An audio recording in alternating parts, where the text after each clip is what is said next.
আসসালামু আলাইকুম ভিউয়ার্স, কেমন আছেন সবাই? আশা করি ভালো আছেন। আমিও ভালো ইনশাআল্লাহ। ফারুকস লার্নিং ইংলিশের পক্ষ থেকে আপনাদের জানাচ্ছি সাদর সম্ভাষণ ও ভালোবাসা। বন্ধুরা নিয়মিত ভিডিও দেখে আসছেন, সেজন্য অসংখ্য ধন্যবাদ। আপনারা নিজেরা চর্চা করতেছেন, আপনাদের বাচ্চারা চর্চা করতেছে, সেজন্য সবাইকে ধন্যবাদ। তো বন্ধুরা, আজকে আমাদের চেঞ্জিং সেন্টেন্সে আলোচ্য বিষয় হলো assertive two exclamatory sentence. Assertive two exclamatory sentence, কীভাবে অ্যাসার্টিভ সেন্টেন্সকে এক্সক্লেমেটরি করা যায় তো দেখে নিচ্ছি। তো আমরা প্রথমে এই সূত্রে আসছি। তার আগে ভিডিওটি ভালো লেগে থাকলে পাশে থাকা বেল আইকন চেপে সাবস্ক্রাইব করুন, লাইক শেয়ার কমেন্ট করে ফারুকস লার্নিং ইংলিশের সাথেই থাকুন। তো আর কথা নয়, দেখতে পাচ্ছি সূত্র যেটা উইশ প্লাস ওয়ার যুক্ত বাক্যকে কী করতে হবে?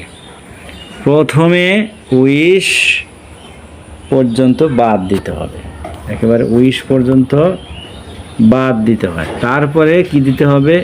ইফ। প্রথমে ইফ, এক কথা প্রথমে ইফ, তারপরে বাকি অংশ ঠিকমতো বসে, তারপরে আশ্চর্যবোধক চিহ্নটা বসে।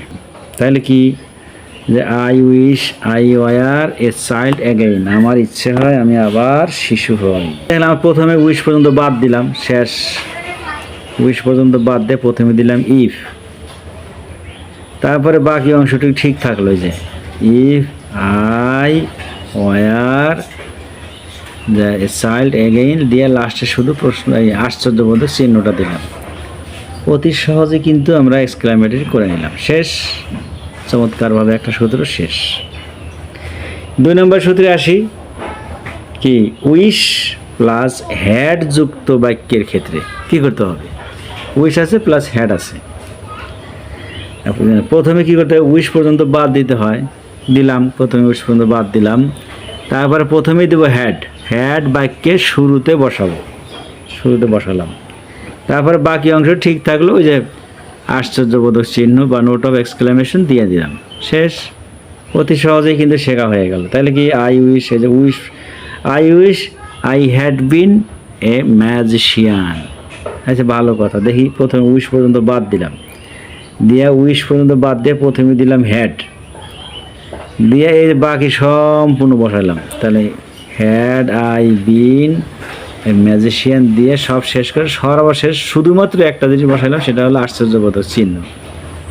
বাস, আমার জন্য অতি সহজেই শেখা হয়ে গেল। চমৎকার।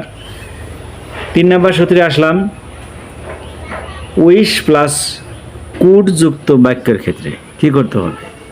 প্রথমে কি উইশ পর্যন্ত বাদ দিলাম, তারপর দিলাম উড দ্যাট অথবা ইফ,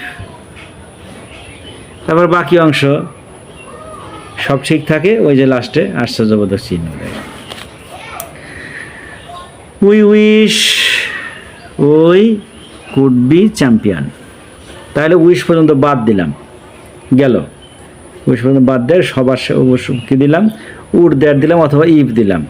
আমি একটা দিয়েছি মনে করেন, উড দ্যাট দিলাম, তারপরে এই সাবজেক্ট আসলো উই, এই যে কুড বি চ্যাম্পিয়ন।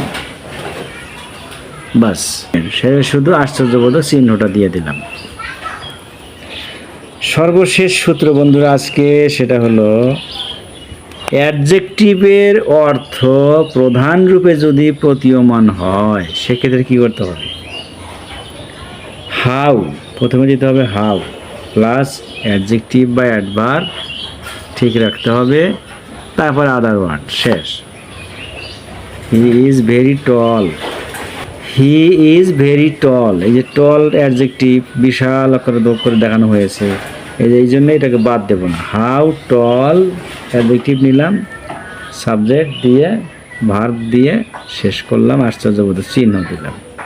তাহলে he is very tall, how tall he is. শেষ। The play was completely amusing, how amusing the play was. শেষ। চমৎকারভাবে আমরা আজকের সূত্রগুলো শেষ করলাম।